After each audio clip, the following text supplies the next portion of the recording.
Welcome to Eerie Shadow. Dim the lights, settle in, and let the unsettling tale unfold. Relax, but stay on edge and enjoy listening to these new stories we brought to you. Till death won't part us. I thought it was over. The tears, the goodbyes, the funeral, all of it. But death doesn't have the final say, does it? No, not in my case. Not when he refuses to let me go. The faint creak of a door echoed through my mind, blending with the rhythmic ticking of a clock. That's the thing about grief. It distorts time, twisting minutes into endless voids. I was about to discover that time wasn't the only thing grief would warp. It had been 2 weeks since Adam died. 2 excruciating weeks filled with sleepless nights and days that blurred into hollow emptiness. Adam wasn't just my partner, he was my anchor, my gravity. And now I was adrift. I remember standing by his grave, my fingers numb against the biting wind. They lowered the casket into the earth, each shovel of dirt striking like a hammer against my heart. Friends murmured condolences, their voices muffled like distant static. "You should go home," someone whispered. "You need rest." Rest? How do you rest when silence crawls into your bones, suffocating every breath? But I went home anyway, alone. The house greeted me with oppressive stillness, the kind that makes your skin prickle, like unseen eyes watching from the shadows. I set my keys on the counter, the clink echoing through the empty space. Then I froze. Adam's shoes were by the door.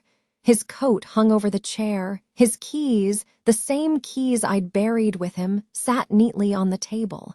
A cold knot twisted in my stomach. I must have forgotten to clean up, I told myself. Grief does strange things, doesn't it? Makes you forget, makes you see what isn't there. But then I heard it, the soft creak of floorboards above me. I held my breath, every nerve taut. The house was old, it creaked and groaned with age, that's all it was. But when I heard it again, faint footsteps, my heart stuttered. "Adam," I whispered, the name slipping from my lips before I could stop it. Silence. I climbed the stairs, each step heavier than the last. The door to our bedroom was ajar, a sliver of darkness spilling into the hallway. My hand trembled as I pushed it open. He was there, sitting at the edge of the bed, his pale hands resting on his lap, staring at the floor. My breath caught in my throat. "Adam," my voice cracked. He turned slowly, his eyes hollow, his face gaunt, but it was him, it was Adam. I can't leave," he whispered, his voice brittle. "I won't leave you." My legs buckled, and I gripped the door frame to steady myself. This isn't real, I thought. It can't be. That night, the whispers began, soft at first, like a breeze rustling through leaves. "Don't leave me," they murmured, over and over. I tried to ignore them, to convince myself it was my fractured mind playing tricks. But when I turned, Adam was there, always there. Watching me from the shadows, his eyes filled with something I couldn't decipher. Fear, desperation, hunger, I couldn't tell. I started hearing him everywhere, in the kitchen, the bathroom, even in my dreams. His presence pressed against me, cold and unyielding. "Don't leave me," he whispered. Sleep became impossible. The whispers grew louder, more insistent. The walls scratched with unseen hands. I would wake to find Adam standing at the foot of my bed, his hollow eyes fixed on me. I tried to leave. I packed a bag, my hands shaking as I zipped it shut. But when I reached the door, he was there, blocking my way. "I can't let you go," he pleaded, his voice thick with desperation. I screamed, shoving past him, but his grip was iron. The air grew colder, my breath fogging in front of me. "You're mine," he whispered. I couldn't take it anymore. "What do you want from me?" I demanded, my voice breaking. Why are you doing this? He stepped closer, his hand trembling as he reached for mine, but his fingers, they weren't his fingers anymore. They were elongated, claw-like something other. We're not ready, he whispered. The room darkened, shadows swirling around us. The air grew thick, oppressive. I struggled to breathe. Let me go, I begged. But then a voice, not Adam's, but something deeper, darker, whispered in my ear. We are eternal. The room exploded with cold, and I was thrown backward, darkness swallowing me whole. When I woke, the house was silent. The whispers were gone. The air was warm again. Had it all been a nightmare? But then I saw it. A note on the pillow beside me, written in Adam's familiar scrawl. I'm still here. My breath hitched, and the paper fluttered gently in the still air.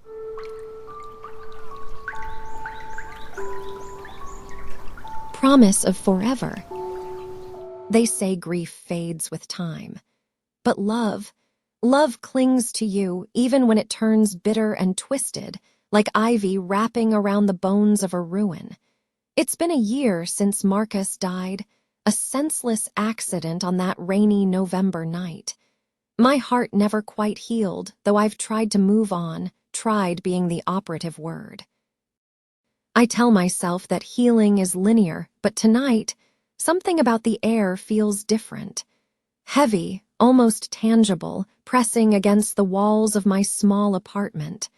The old clock on the wall ticks steadily, each second gnawing at my frayed nerves.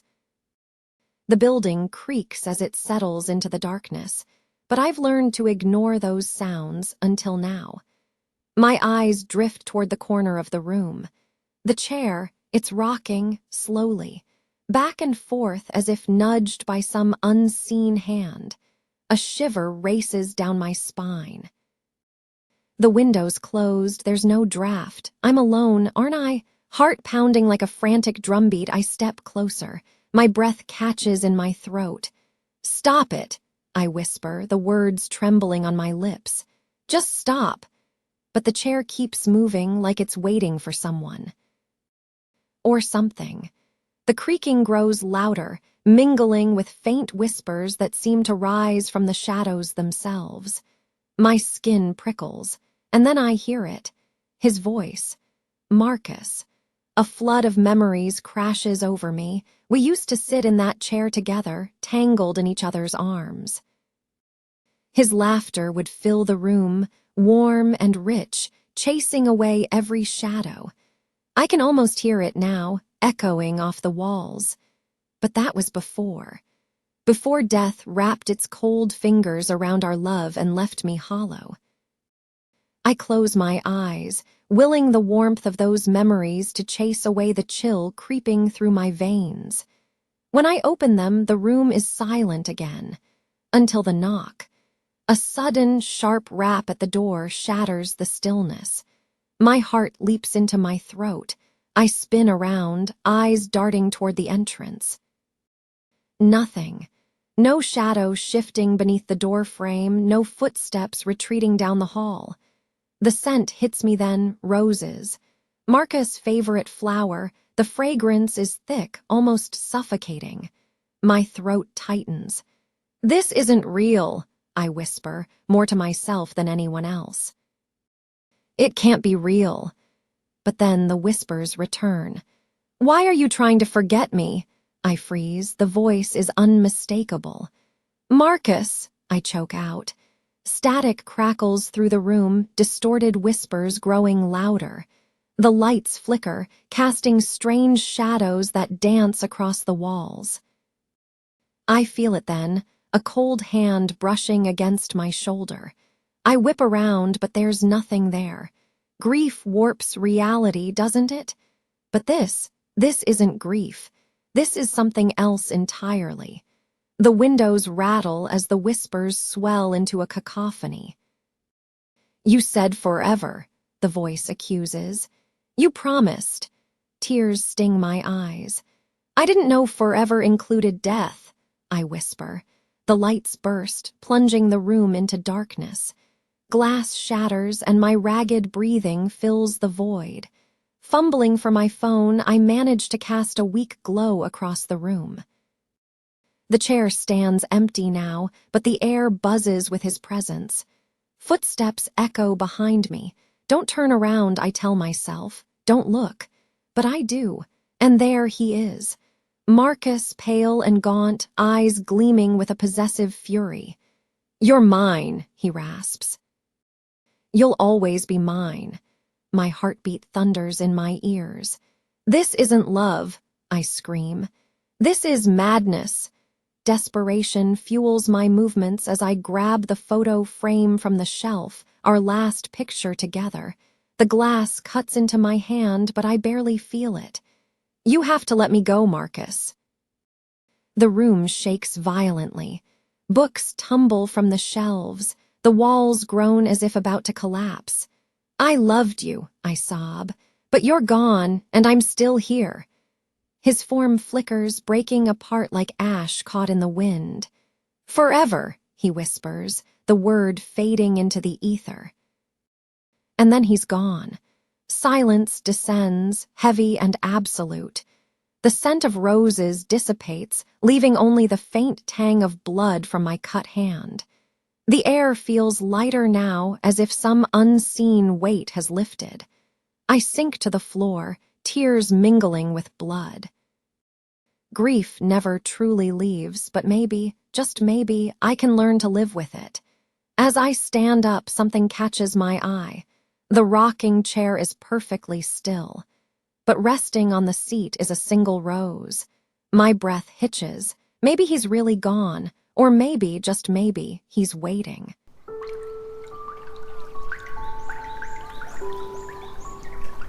Dating app from hell. I was just trying to meet someone. In a world full of isolation and superficial connections, I craved something real. I thought I had found it when I swiped right on Elysium, but I couldn't have been more wrong. Now I'm stuck in a nightmare where love is the last thing I'm worried about. Call me Lily, a lonely girl trying to find something new. Elysium wasn't just another dating app. It didn't match people based on shared interests or hobbies. No, it promised deeper connections, spiritual ones. Maybe it was curiosity, maybe desperation, but I downloaded it. The interface was magnetic, smooth, almost seductive. Everything about it felt too easy, too inviting. Within hours, I had a match, Lucian. His profile picture was dark, enigmatic, not sinister, just mysterious, like someone with secrets worth unraveling. His bio reads simply, "I know your heart. You want something more." I swiped right. The notification pinged, followed by a soft vibration in my hand. My heart raced. There was something about that sound, almost like a faint heartbeat merging with static. We started messaging immediately. At first, it was all normal. Small talk about our lives, hopes, and dreams. But there was a strange pull in his words, as though he knew what I was thinking before I even typed it. His messages described emotions I hadn't yet put into words. Then came the invitation. "Meet me at 9:00 p.m. I promise it will be unlike anything you've ever experienced." I should have said no, but I didn't. The cafe was tucked away in an alley, dimly lit and too quiet. It felt like a place forgotten by time where the world outside ceased to exist. The air was thick, humming with an unsettling stillness. My phone buzzed. "I'm here." I scanned the room. Empty. The door creaked open behind me, the faint hiss of static brushing against my ears. My heart pounded. Then I saw him, Lucian, standing in the corner, shadows clinging to him as if he wasn't entirely real. His smile was too wide, too perfect. "You came," he said, his voice smooth but carrying an unsettling undertone. We talked for hours, his words weaving a spell around me. But as the night wore on, the atmosphere shifted. The walls seemed to bleed shadows. The other patrons, had they been there before? Their eyes were too bright, their smiles too wide, like masks stretched too tight. A glass shattered softly in the distance. "You're mine now," a voice whispered. Panic gripped me. I stood to leave, but Lucien's hand shot out, cold as ice. "Stay with me," he whispered, his voice darker now, deeper. "You've already made your choice." His eyes, black, pupil-less voids, swallowed the light. I woke up drenched in sweat, back in my own bed. Sunlight streamed through the blinds, but the room felt off, too quiet, too still. Desperately, I grabbed my phone. Maybe it had all been a nightmare. A new message from Lucien, "You haven't learned yet." "You will. We're bound." My stomach twisted. I tried to delete the app, but it wouldn't let me. Each time I pressed delete, it reappeared, the icon glowing red like it was alive. A notification pinged. New match, Lucien, but his profile was gone. The app knew my fears, and now it was playing with me. I felt a pull, an irresistible urge drawing me back to that cursed cafe. My legs moved on their own, carrying me through the city's maze of streets until I stood once again before the cafe. The moment I stepped inside, the temperature dropped. Shadows slithered along the walls, whispering secrets I couldn't understand. "You came back," Lucien's voice echoed from the darkness. "Now you'll stay forever." The walls stretched, distorting, the ground shifting beneath me like it was alive. Lucien emerged from the shadows, his smile now grotesque, his eyes hollow pits of blackness. "You thought you could escape me," he sneered. "No, you're mine now." I tried to scream, but my voice was stolen. My body felt heavy, as if invisible hands were pulling at my soul. The realization hit me like a punch to the gut. The app wasn't just matching us with people. It was matching us with demons, entities that should never have been unleashed. Lucien's form twisted, his features melting into something monstrous. The shadows closed in, their whispers growing louder. "You belong to us," they chanted. I woke up again, but it wasn't my bed. It was the cafe. The shadows writhed around me like dark fingers curling in anticipation. My phone buzzed in my hand, the screen glowing ominously. A new notification. "Welcome back, Lily. You matched perfectly." I knew then, with bone-deep certainty, that this time there was no escape.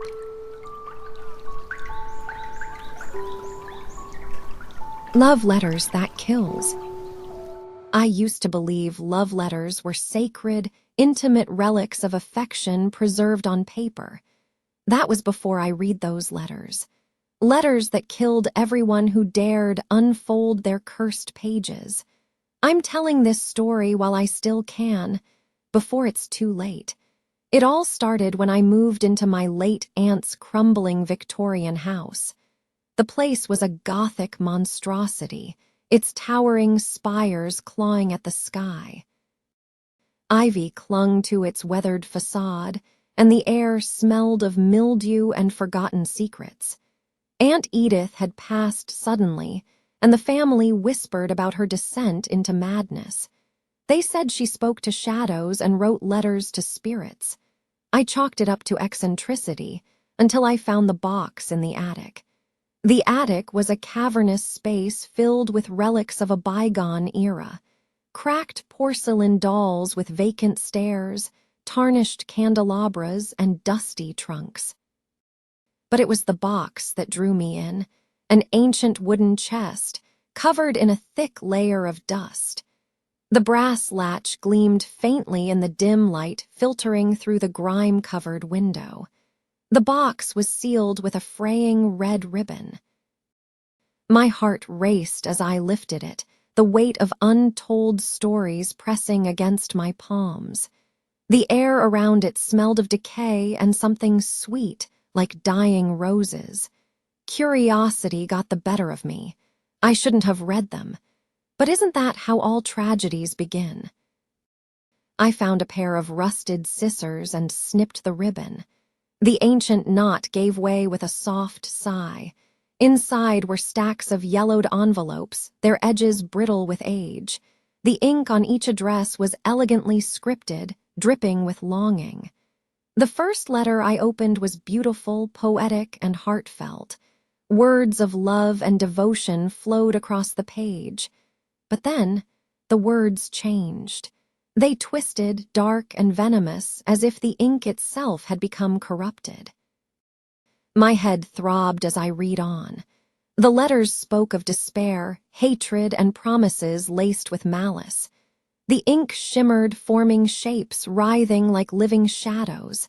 I blinked, but the words etched themselves into my mind. A sudden gust of wind rattled the window, slamming it shut with a resounding crack. I dropped the letter, heart racing. But it was too late.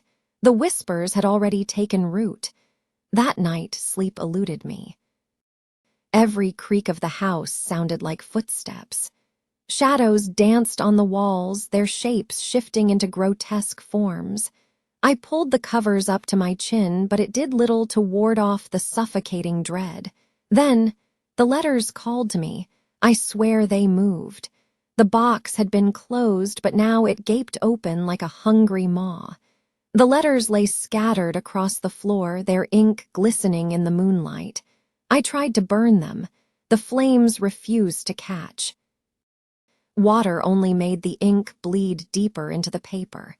Desperation clawed at my throat as I tore the pages apart, but the fragments writhed in my hands like living things. The letters wouldn't let me go. They began appearing everywhere, in my pockets, under my pillow, even in the fridge, each one more cryptic and venomous than the last. They spoke of my fears, my failures. They knew me. I stopped answering calls. I boarded up the windows. The walls pulsed with whispers, a maddening symphony that gnawed at my sanity. My reflection in the mirror grinned back at me, eyes black as ink, reality blurred. Was it the letters or my own mind unraveling? Thunder cracked outside, rain pelting against the windows as I decided to write my own letter, a desperate plea for mercy. My pen trembled as I scrawled frantic words on paper, but the ink twisted on the page, forming not my words but theirs. The letters laughed. They had won.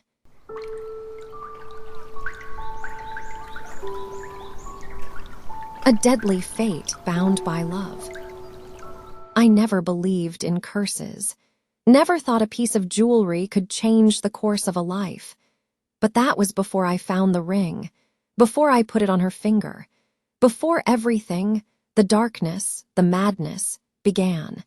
The antique shop was tucked away on the edge of town, a forgotten relic itself with dusty windows and a creaky wooden sign that swayed in the wind. I've always had a fascination with vintage things, old books, time-worn furniture, pieces that carried whispers of lives lived long before mine. That's what drew me inside that day. The air was thick with the scent of aged paper and tarnished metal. Light filtered through grimy windows, casting long shadows across shelves cluttered with relics. And there it was, a simple gold band resting on a velvet tray, worn with age, yet gleaming faintly under the dim shop lights. There was a weight to it, something unspoken yet palpable. "Beautiful, isn't it?" The shopkeeper's voice startled me. He was ancient, his eyes cloudy but sharp. I nodded, not fully understanding why I was so drawn to it. "How much?" His lips curled into a smile that didn't reach his eyes. "It's yours if you want it." I didn't think twice. She would love it, I thought. She always dreamed of a wedding band with history, something unique. This was perfect. The bell above the door chimed softly as I left the shop, the ring tucked safely in my pocket. I should have felt triumphant, but unease gnawed at the edges of my mind. The moment I placed the ring in her hands, her face lit up. But there was something else, a flicker of unease in her eyes that she quickly masked with a smile. "It's beautiful," she whispered, sliding it onto her finger. The gold gleamed against her skin. At first it was perfect. We were happy. But then things changed. It started subtly, unexplained arguments, shadows that seemed darker than they should be, a weight in the air that pressed down on us. Her mood grew erratic. She would lock herself in the bathroom for hours, her voice a faint murmur behind the door. "What are you doing in there?" I asked one night, knocking softly. Silence. Then a whisper. "Leave me alone." Her voice didn't sound like hers. It wasn't just her. I started to feel it too. The ring's pull, constant and insidious. I found myself staring at her hand, at the gold band that now seemed to pulse with a life of its own. The more I resisted the thoughts creeping into my mind, the stronger they became. The shadows in our apartment grew longer, twisting into shapes that defied logic. At night, I dreamed of the ring's previous owners, a pale, gaunt couple whose hollow eyes held unspeakable secrets. "Take it off," I begged her one night. "Please," she laughed, a hollow sound that sent chills down my spine. "It's just a ring," she said, but her voice wavered. Sleep became a distant memory. Every creak of the floorboard sounded like footsteps. The walls seemed to breathe, pulsing with whispers just beyond the edge of comprehension. One night I woke to find her standing by the window, her silhouette framed by moonlight. "What are you doing?" I whispered. She didn't turn. "It's calling," she said softly. "What is?" "The ring."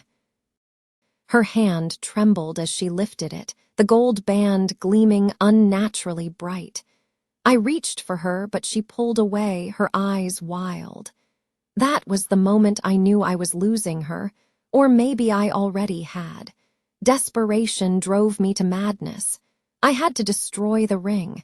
It was the only way to save her, to save us. While she slept fitfully beside me, I crept to the kitchen and grabbed a hammer. My heart raced as I pried the ring from her finger.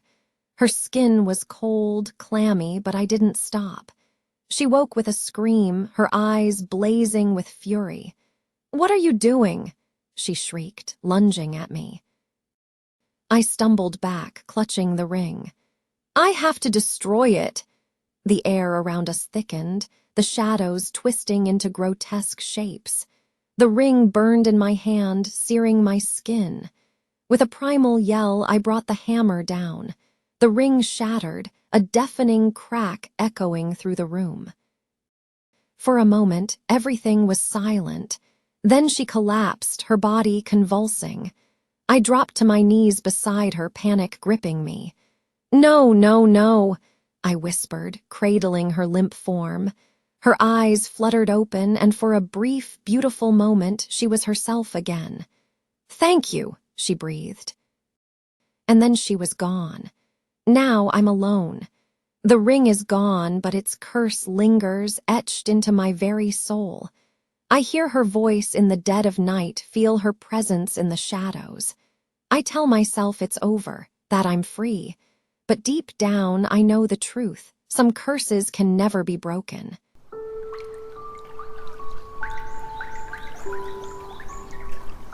Stranger in my partner's skin.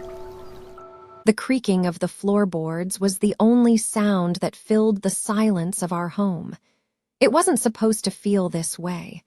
The place where we had shared laughter, love, and secrets now felt cold, empty, and it all began after that night. I remember the moment I first noticed it. She wasn't quite the same. My partner, the person I loved, the one I trusted with every part of me, had changed. It was subtle at first. The way she touched my arm, how her gaze would flicker away from mine as though she carried a secret too heavy to share.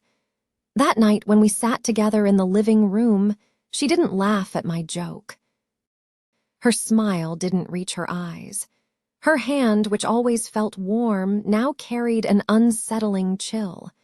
I told myself it was nothing, just a rough week, fatigue maybe.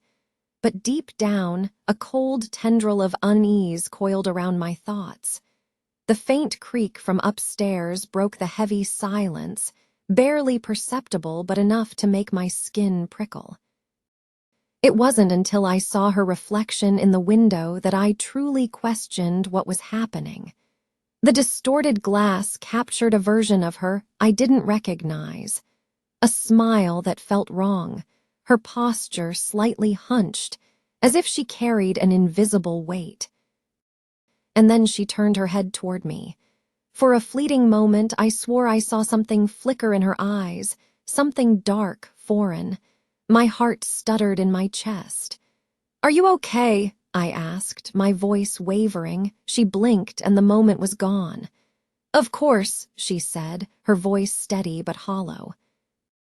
I forced a smile, pretending everything was fine.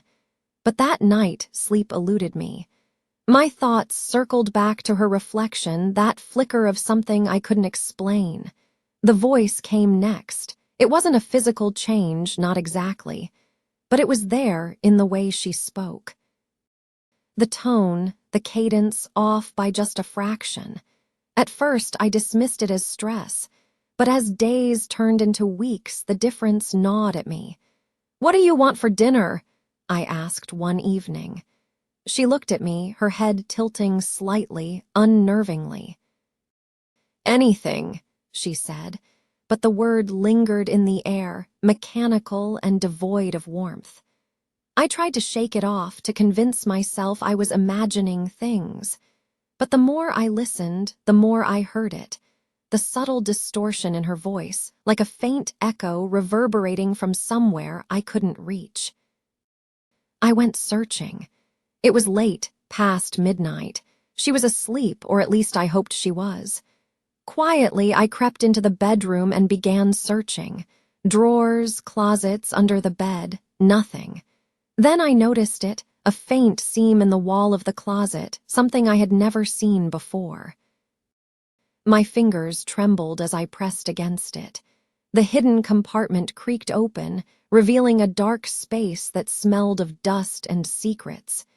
Inside, I found something that made my breath catch in my throat, a mask. It looked just like her, but too perfect, too unnatural. The eyes, the skin, even the faint scent, all wrong. My pulse thundered in my ears as I stumbled back, the room spinning around me. I couldn't breathe. The walls seemed to close in, the air thick with an oppressive weight. My mind reeled, my thoughts tangled in knots I couldn't untie. She wasn't her. The realization hit me like a physical blow. The person I had loved, the one who had shared my life, was gone. In her place stood something else, something that wore her skin like a disguise. Desperation clawed at my chest. I had to get out, to escape before it was too late. But who would believe me? Who could I turn to? I decided to run. The decision came swiftly, driven by pure instinct. But as I reached for the door, she was there, standing in the doorway, her smile stretched too wide, her eyes glinting with something unnatural. "Going somewhere?" she asked, her voice dripping with malice. My heart pounded as I stumbled back. "You're not her," I whispered. Her laughter was cold, hollow. "Oh, but I am," she said, stepping closer. "I'm everything she was and more." Panic surged through me. I darted past her, my feet pounding against the floor as I raced down the hallway. The walls seemed to warp and twist around me, the shadows stretching like grasping hands. Behind me, her footsteps echoed, relentless. I reached the front door, my hands fumbling with the lock. Her breath was hot against my neck, too close. "You can't escape," she whispered, her voice low and venomous. Desperation fueled me. With a final twist, the door flew open and I stumbled into the night, the cold air biting against my skin. But I knew it wasn't over. The house loomed behind me, dark and malevolent, and she, or whatever wore her face, was still inside, waiting.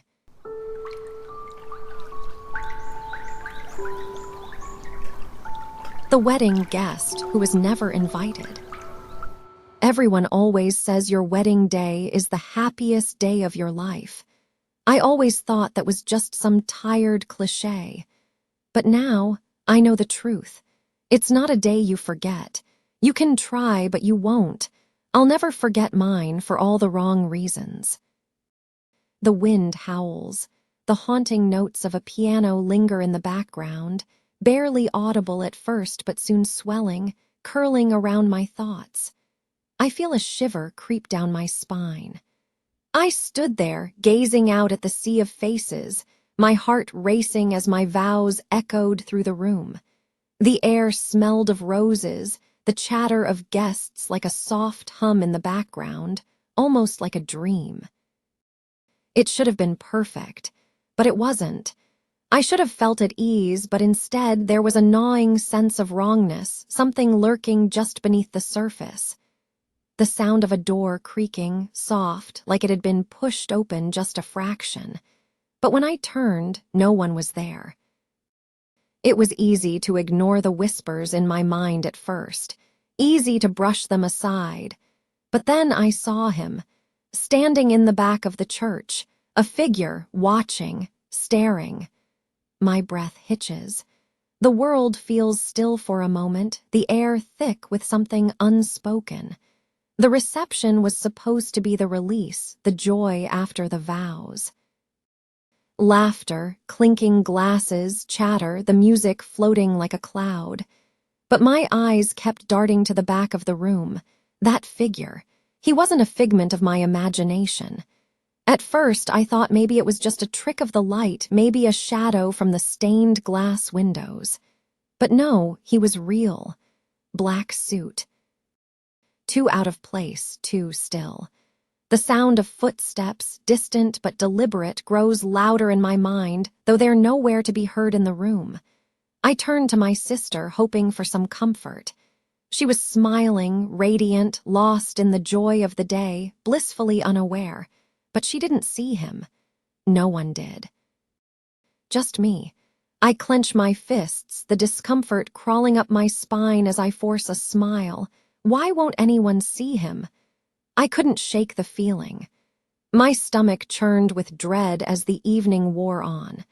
The music, the laughter, it all started to fade in the distance, replaced by a buzzing in my ears. The faintest echo of footsteps. Was he moving, or was it just my mind unraveling? The sound of silverware clinking on plates, voices blending into one indistinct murmur. Maybe I'm just tired, I tried to convince myself. Maybe it's the stress, the nerves, the excitement. But every time I stole a glance over my shoulder, I felt it. The cold prickle of being watched. He was always just out of view. Always there, just behind me, just beyond the frame of my vision. Whispers tickled my ears, but the words, I could never catch them. I couldn't take it anymore. I found him, no, I sought him out. I needed to make sense of this madness. My fiancé, grinning, caught up in the bliss of the evening, didn't understand. I grabbed him by the arm, pulling him away from the crowd. There's someone here, I swear, a man in black, he laughed. Relax, you're just nervous, it's nothing, it's all in your head. But it wasn't, I knew it wasn't. I step back, and for a moment my hands tremble, my breath sharp and quick. No, I whispered, my voice tight. He's real, he's been here the whole time. Dinner passed in a blur. The sound of conversation, the clinking of glasses, the low murmur of voices, all of it felt so far away, like I was sinking under the weight of my own thoughts. I couldn't focus. I couldn't enjoy the food. The room seemed to press in on me. Was it the wine? Or was it something worse? Every little sound, every creak of wood, every shifting of chairs, it all seemed louder now, the clock ticking in the distance. Tick, tick, tick, and then I heard it. A soft knock. A slow tap against the wood. I turned, but no one was there. I had to know, I had to confront it. My hands felt cold as I stepped away from the table, walking across the room, eyes darting to the far corners. There he was again, standing by the window. No, not by the window. In the reflection, in the mirror, I froze, heart thundering. I reached out, fingers brushing the surface, but nothing. No one, just me, just my own reflection, twisted with panic. The sound of glass shattering echoes in my ears. And that's when I realized. The man hadn't been there in the first place. Not physically. No one saw him because he wasn't part of the world I inhabited. The room grows colder. The wind outside howls, rattling the windows. A slow drag of footsteps just behind me, though I know I'm alone. "I'm not losing my mind," I whispered, heart heavy with the truth I didn't want to face. I wasn't the only one invited to this wedding. The whispers grow louder, increasing in volume, thick with dread. "He's always been here, watching me, waiting." The sound of a phone ringing cuts through the silence like a violent jolt back to reality. My wedding day wasn't the start of a new chapter. It was a twisted invitation, a cruel prelude to a nightmare I could never escape.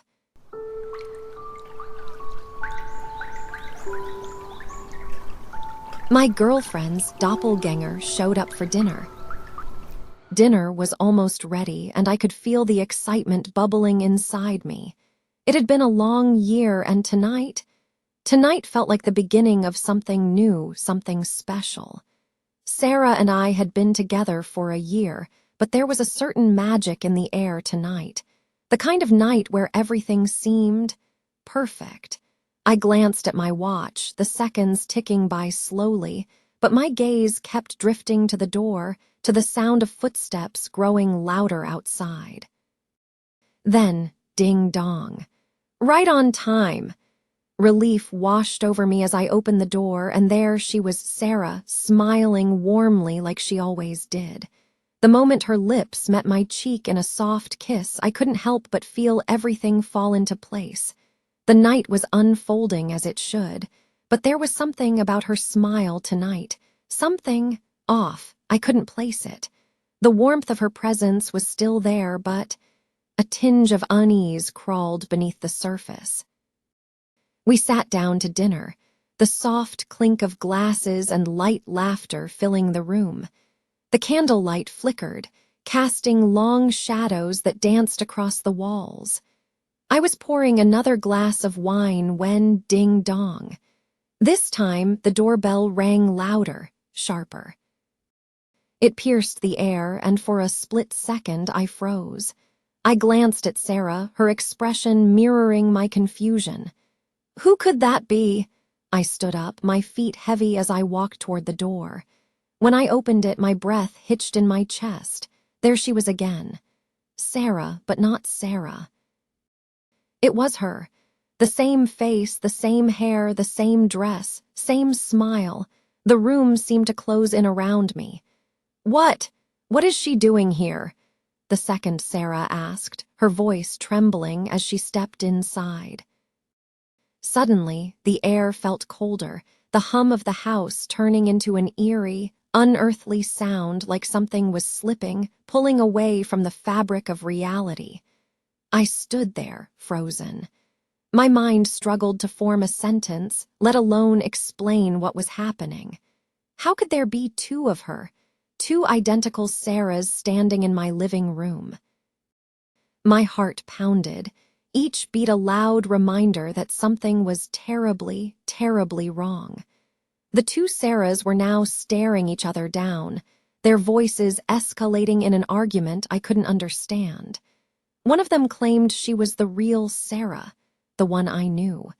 The other insisted the same thing. My chest tightened as I tried to process it all, the sounds of their overlapping voices mixing with my own racing thoughts. How do you choose between two people who look the same, who both claim to love you? I backed away, my legs shaky, but then I bumped into a chair. It crashed to the floor with a loud clatter that echoed in the silence that followed, sharp breath, panic setting in. "How is this happening?" I whispered, my mind spiraling. I couldn't think straight. My world was unraveling. The walls seemed to bend and warp. The room itself felt like it was twisting around me. The shadows on the walls stretched, flickering as if they had a life of their own. A low, droning hum filled the air like something was vibrating underneath the very foundation of the house. I sat down, my hands trembling as I cradled my head. I needed to remember. Something, anything. There had to be a way to prove who the real Sarah was. Maybe a memory, a detail. I reached for my thoughts, searching until something clicked. The scar. It was a scar on Sarah's wrist. Only the real Sarah had it.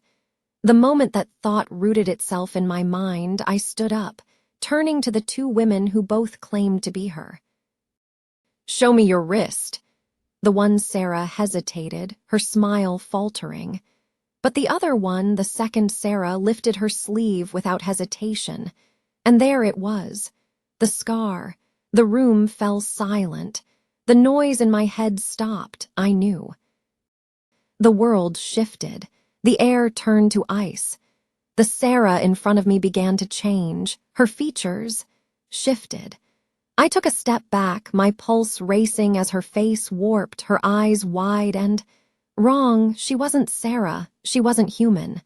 The figure before me screamed, but it wasn't her voice. It was a distortion, a glitch in reality. And then, as if the world itself rejected her, she began to dissolve, fading into the shadows.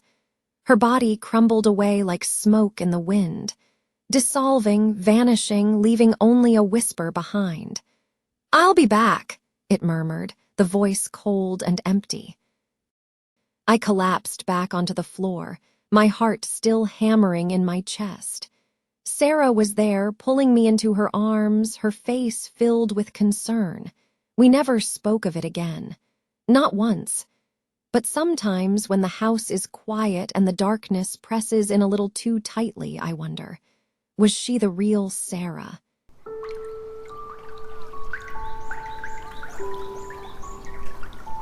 Love in the photo album. They say a picture is worth 1,000 words. But what if those words are lies and the pictures hold the truth? My name is Lena, and this is the story of how I lost the love of my life. Or perhaps how I never truly had him at all. The page flips in my mind halt abruptly, and a sudden hum fills the silence, ominous, chilling like a warning, a premonition of things to come. It all started on a quiet Sunday afternoon. The kind where the world feels like it's slowing down, where time stretches like melted wax. I was up in the attic, sorting through boxes of forgotten memories. Dust motes floated lazily in the slanted golden light that filtered through the cracked window, each particle dancing in the sunbeam like tiny ghosts. The air smelled stale, the wooden beams creaked beneath my feet, and the silence felt almost sacred until something caught my eye. There it was, our photo album. James and I had spent years filling it with snapshots, vacations, birthdays, lazy Sundays together. Every photo had its own story, each one a testament to the love we'd built. I smiled as I opened the album, my fingers brushing the yellowed pages. But as I turned the pages, something started to gnaw at the edges of my mind. In every single picture, James was distant. His face always a little blurred, as though the camera couldn't quite capture him. I laughed it off, shaking my head, blaming the old film. Surely it was just a trick of light, a flaw in the lens, nothing more. But still, a chill ran down my spine. The unease lingered, prickling at the back of my neck like 1,000 eyes were watching from the shadows. Later that night, I showed James the photos. He smiled faintly, but his eyes, those eyes, seemed different somehow, distant, almost hollow. He looked at each photo with an expression I couldn't place. "Do you remember this one?" I asked, pointing to a picture of us at the beach. We were holding hands, laughing under the sun. James frowned, a deep crease forming between his brows. "I wasn't there," he said flatly, his voice hollow. "What?" I felt the blood drain from my face, my heart stuttering in my chest. Of course he was there. I have the photo to prove it, don't I?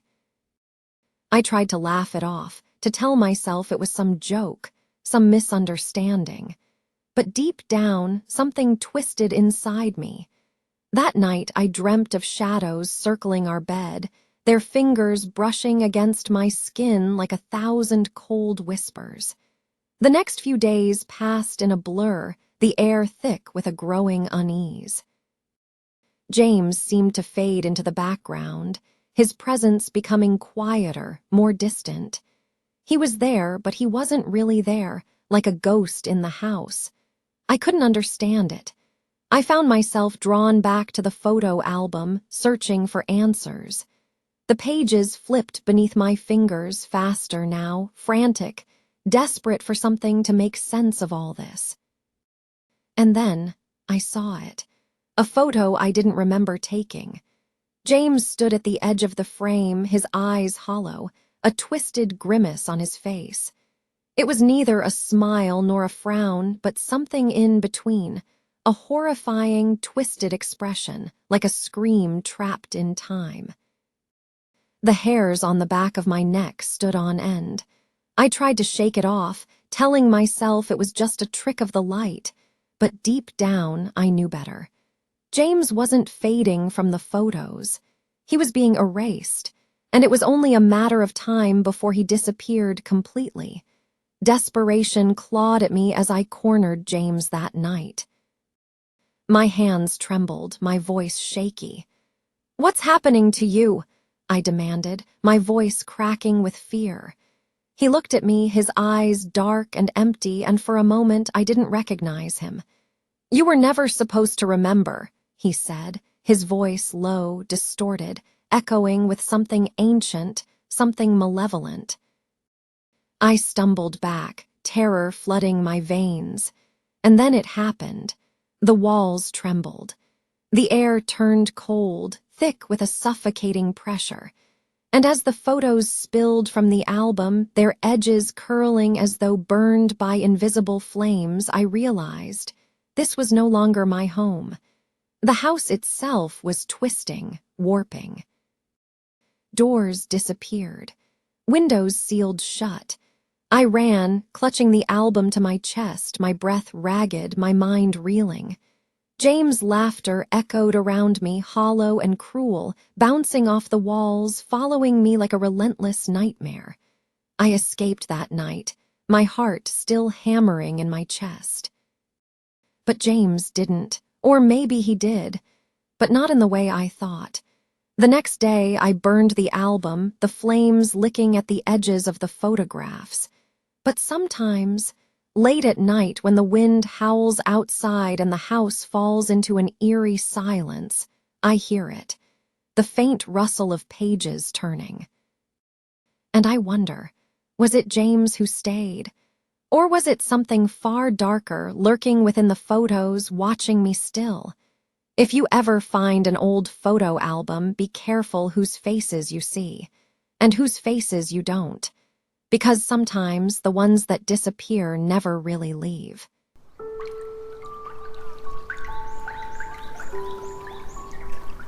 The shadow that lingers.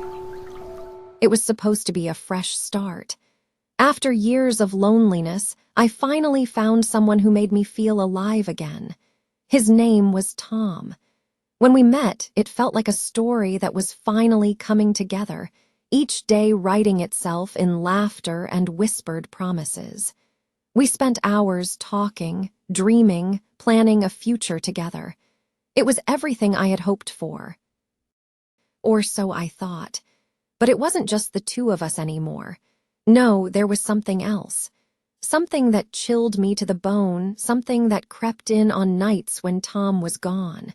And for a while, I convinced myself it was just my mind playing tricks. I had been alone for so long after all. But then it happened. The moment I realized I wasn't just imagining things. It was late one night. Tom had just left, his footsteps echoing down the stairs, and I was in the kitchen, cleaning up after our dinner. I turned to grab a glass from the counter, and that's when I saw it. In the reflection of the window behind me. A shadow, long and unnatural, like it was reaching, pulling itself across the darkened kitchen.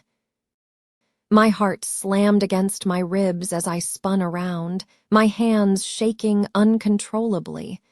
But the room, it was empty, still, silent. The soft hum of the refrigerator was the only sound.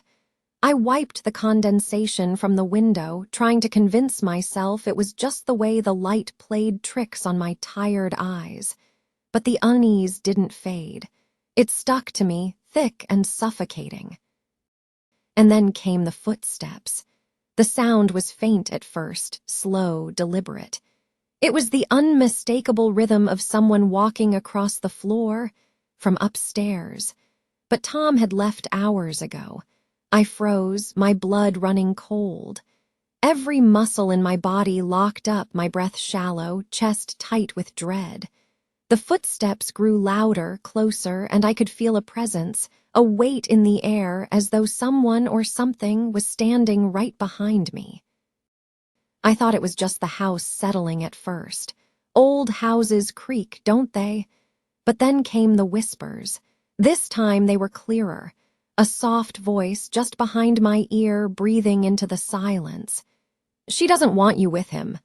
My stomach twisted into knots. The voice was unfamiliar, strange, and yet it wasn't.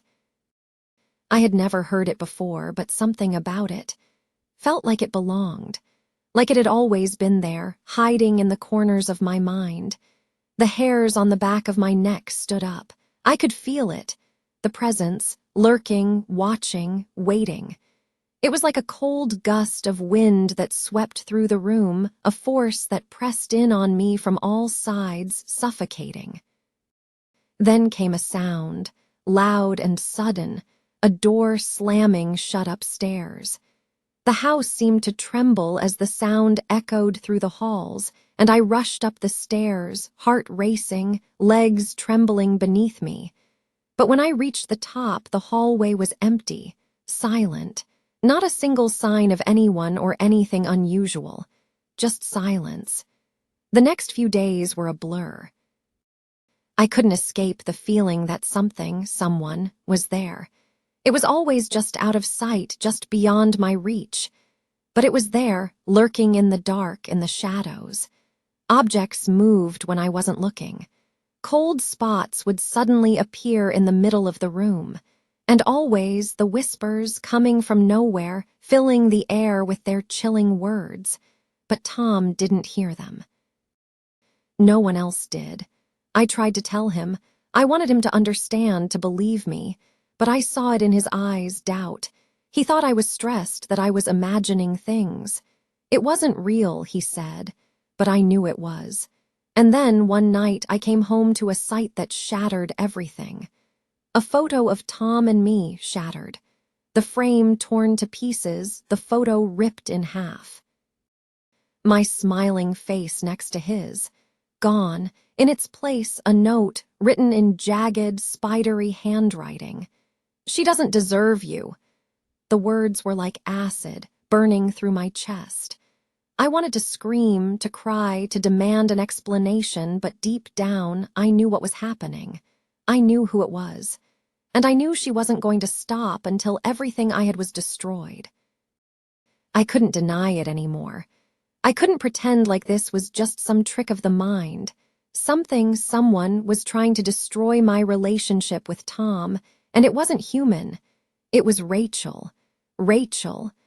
My ex-girlfriend, the one I had loved deeply, the one I had lost months before I met Tom. I thought I had let go of her, thought she was gone for good. But I was wrong. She hadn't left. Rachel had always been possessive, jealous, unable to stand the idea of me moving on. When she died, I thought it was the end of it. But I was wrong, so wrong. Rachel was still here, still watching. And she was angry. The tension hit its peak one night when Tom and I were sitting in the living room, the room growing colder by the second. The lights flickered, and then the wind. It howled through the room, slamming the windows open with a force that rattled the glass. And then came the whispers, louder this time. "You'll never escape me." I turned to Tom, my heart pounding in my chest, my voice trembling as I tried to explain to make him believe me. But when I opened my mouth, I couldn't speak. His face was pale, drained of all color. His eyes wide, filled with fear. And then we both heard it, a soft laugh, distant but so full of malice that it made my blood run cold. I turned around, and there she was, Rachel. Her ghost stood in the doorway, her eyes burning with jealousy, her lips curled in a twisted sneer. And in that moment, I knew I had a choice to make. I could fight her off, force her to leave, or I could walk away from everything. From Tom, from the life we had built together. The air was thick with the weight of that decision, heavy with the sound of Rachel's angry whispers. I chose Tom. But I know Rachel's still here, in the corners of the room, in the shadow of the hallway, watching, waiting. She doesn't want me to be happy, and I fear she never will.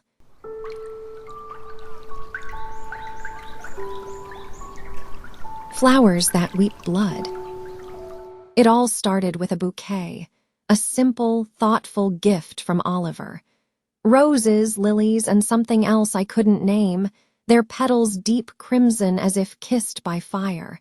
They were beautiful, too beautiful. The kind of bouquet that makes your heart race and your stomach flutter with excitement. But something about them, something off, kept me from feeling the usual rush of love. The petals were velvety, glossy, but there was a sheen to them. A dark, sticky sheen, not dew. Something darker. Something wrong. I could feel my heartbeat echoing in my ears as I stared at them, wondering if I was imagining things. No, I was just tired. Or maybe it was my overactive mind. Oliver had always been thoughtful, always found ways to surprise me, even after 5 years together. This bouquet was just another way of showing me he loved me.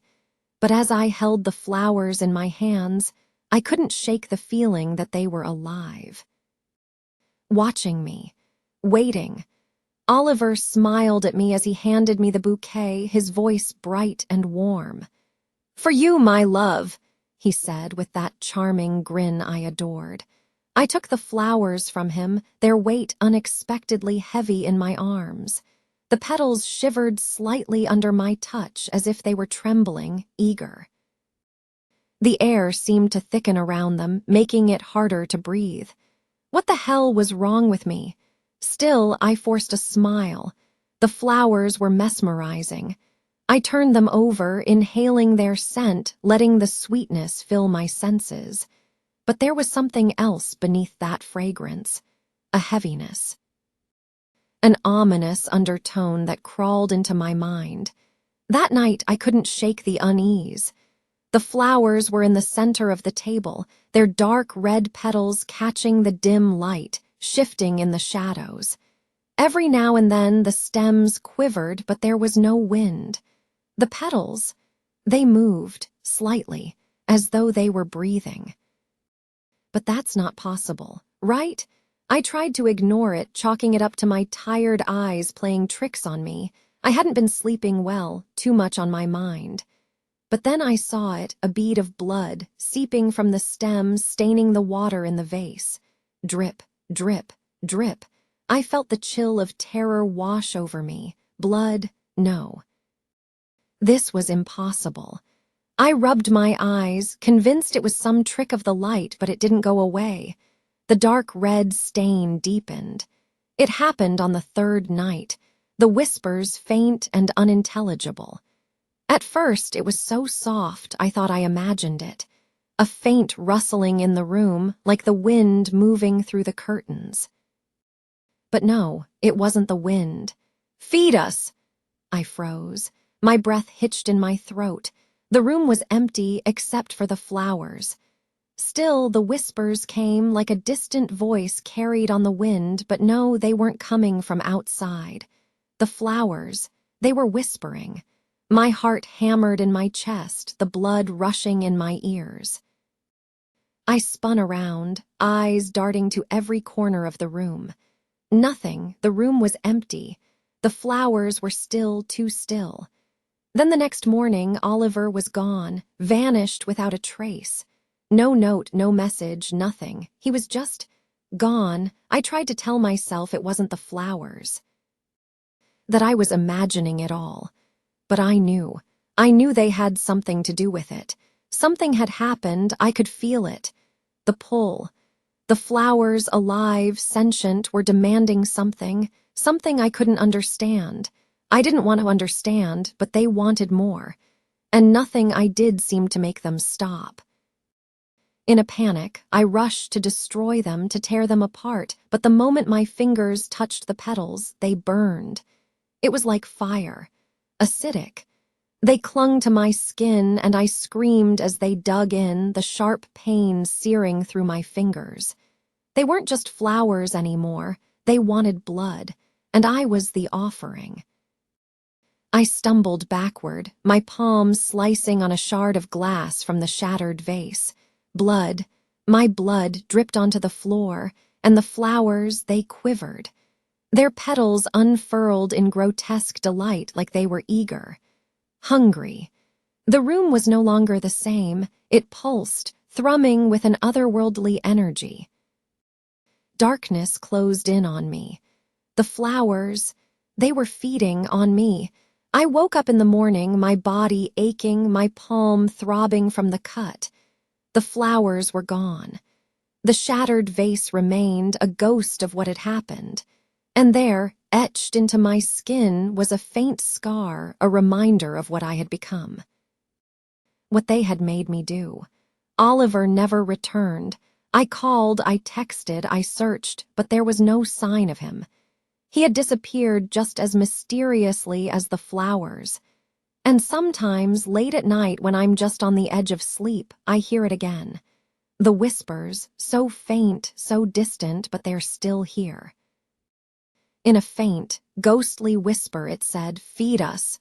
I wonder, have they found someone else? Another to feed their insatiable hunger? Or is it me they're waiting to come back for the blood they crave? Maybe one day I won't be able to run, and when they come for me again, I won't be able to escape.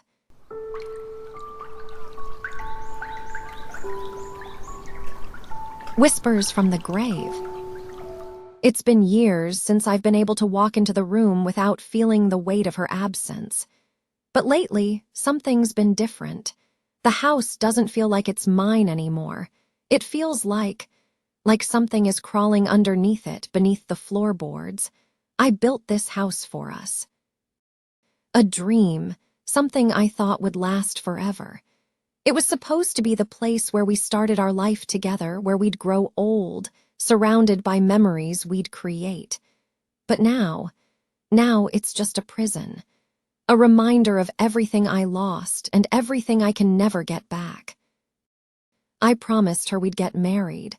I promised we'd live happily ever after. But when the night came and she died, everything shattered. It felt like the earth beneath me split open, swallowing the future we'd planned. I couldn't take it. The guilt was unbearable, crushing me with every breath. I thought burying her beneath the floorboards would be enough. No funeral, no family, just me and the secret that haunts me every day. I thought the house would protect me, that the walls would shield me from the truth. But it didn't. The house lied.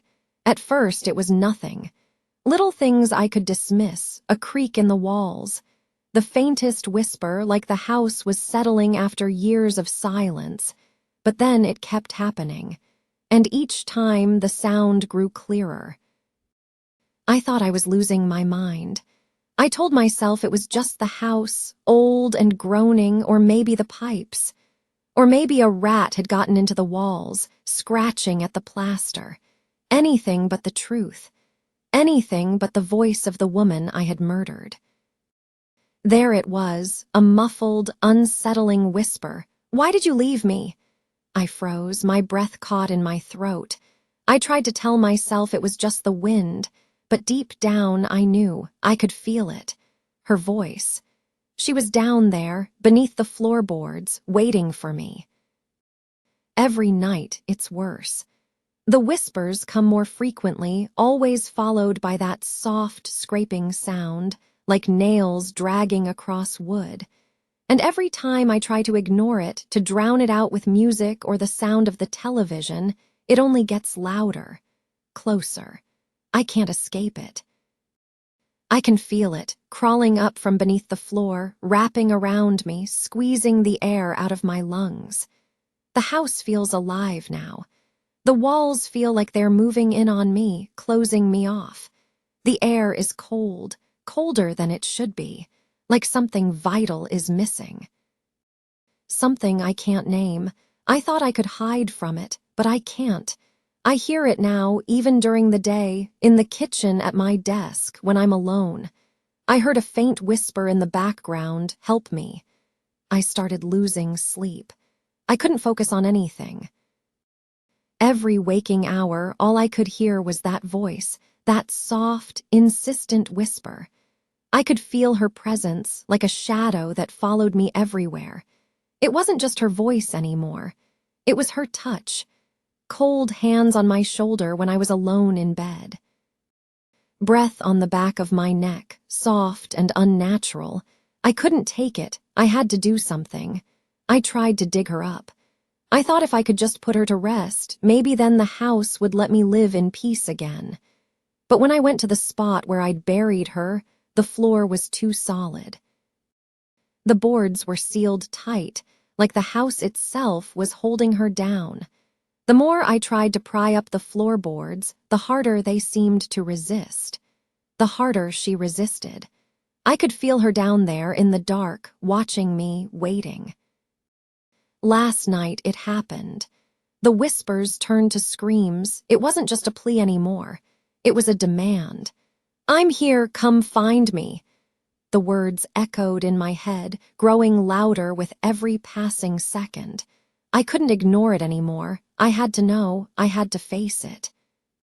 I grabbed a crowbar, my hands shaking as I pried up the floorboards in the living room. And there, beneath the wood, I found her. Her body. Her cold, rotting body. Her eyes wide open, staring up at me with that grin. That horrible, twisted grin. It wasn't hers. She wasn't just dead. She was something else now. Something that couldn't be buried. Something that had been waiting, trapped beneath the floorboards. Her eyes locked onto mine, her smile mocking me. "You can't escape me," she whispered, her voice dripping with malice. "Not now, not ever."